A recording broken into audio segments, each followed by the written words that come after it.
সাদা রঙ আমার ভীষণ প্রিয়। সাদা রঙের ফুল তো ভীষণ ভালো লাগে। আর এরকম রান্না করতে করতে রান্নার ঘরে এরকম সাদা রঙের ফুল দেখতে দেখতে রান্না করতেও বেশ ভালো লাগবে, মনটা ফ্রেশ হয়ে যাবে।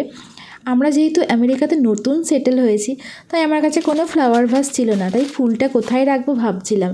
তারপরে দেখলাম ঘরে একটা এরকম মিনারেল ওয়াটারের বোতল ছিল, আর সেটাকেই কেটে এখন আমি একটা ফ্লাওয়ার ভাস বানিয়ে নিয়েছি টেম্পোরারি। আজকে আমি বানাবো আলুর পরোটা। তার জন্য ফার্স্টে আলুটাকে কেটে মাইক্রোওভেনে সেদ্ধ করতে দিয়ে দিলাম 7 মিনিটের জন্য। আর তারপরে পেঁয়াজ, লঙ্কা আর ধনেপাতাগুলো কুচি কুচি করে কেটে নিলাম।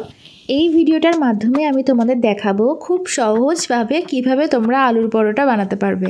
আপনারা তো জানেনই ইন্ডিয়ান মার্কেট এখানে অনেক দূরে, তাই ধনেপাতাগুলো যাতে নষ্ট না হয়ে যায়, তাই এইভাবে আমি টিস্যুতে মুড়ে ফ্রিজে রেখে দিই, যাতে এগুলো তাড়াতাড়ি শুকিয়ে না যায়। আর এতে জিনিসটা অনেক দিন স্টোর করেও রাখা যায়। এই প্রসেসটা বাড়িতে ট্রাই করতে পারেন, খুব ভালো হবে। ধনেপাতাগুলো তাড়াতাড়ি নষ্ট হয়ে যাবে না। আমাদের সবার ব্যস্ত জীবন, তাই আমরা খুঁজি একটু টাইম কিভাবে বাঁচানো যায় আর একটু কম খাটনি কিসে হয়।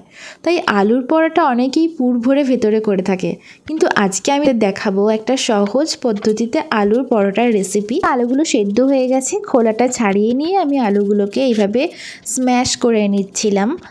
এতে ভালোভাবে আলুটা মিক্সচারটা খুব ভালো হয়। তোমাদের বাড়িতেও যদি এরকম একটা টুলস থাকে, এটা তোমরা কাজে লাগাতে পারো। সেদ্ধ আলুটাকে কুড়ে এভাবে করতে পারো। তো তারপরে কড়াইয়ে তেল দিয়ে জিরে ফোড়ন দিলাম, আর তারপরে এখানে পেঁয়াজগুলো ভাজতে দিয়ে দিলাম। তারপর পেঁয়াজটা কিছুক্ষণ ভাজার পর যখন এটা লালচে লালচে হয়ে গেল, তখন এতে দিয়ে দিলাম ধনেপাতা, জিরে গুঁড়ো, একটু সামান্য গরম মশলার গুঁড়ো আর সামান্য নুন। তারপরে এতে আলুটা দিয়ে ভালোভাবে স্ম্যাশ করে নিলাম, আর লাস্ট পর্যায়ে অ্যাড করলাম ধনেপাতাটা। তারপর এটাকে খুব ভালোভাবে স্প্যাচুলার সাহায্যে নাড়াচাড়া করে নিতে হবে। আলুটা সেদ্ধ করা হয়ে গেছে, এবার এটাকে ঠান্ডা করতে দিতে হবে। তারপর আমি এতে মিশিয়ে নিচ্ছি পরিমাণ মতন আটা। আপনিও মেশাতে পারেন যতটা আপনার বাড়িতে লাগছে সেই মতো। এরপরে এখানে দিয়ে দিচ্ছি সামান্য নুন আর একটু সাদা তেল। তারপর এটাকে ভালোভাবে মেখে নিতে হবে গরম জল দিয়ে। তো আমি এখন এটা মাখতে থাকি।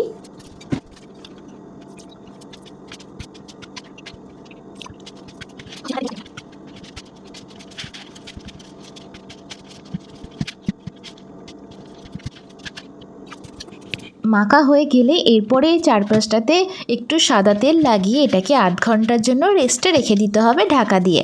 তো আমিও সেটাই করলাম এখন। তাহলে এই জিনিসটা আধ ঘন্টা পরে খুব নরম হয়ে যাবে।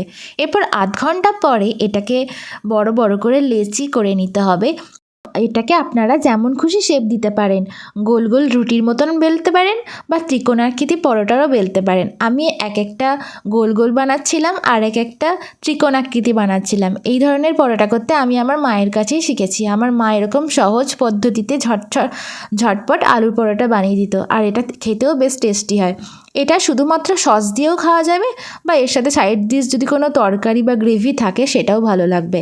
তো আজকের ভিডিওটা কেমন লাগলো অবশ্যই কমেন্ট করে জানাবেন। সবাই ভালো থাকবেন, সুস্থ থাকবেন আর সাবধানে থাকবেন। আর হ্যাঁ, নতুন নতুন রেসিপির কমেন্ট বক্সে জানাতে ভুলবেন না কিন্তু। Thank you so much for watching this video. Take care, bye by.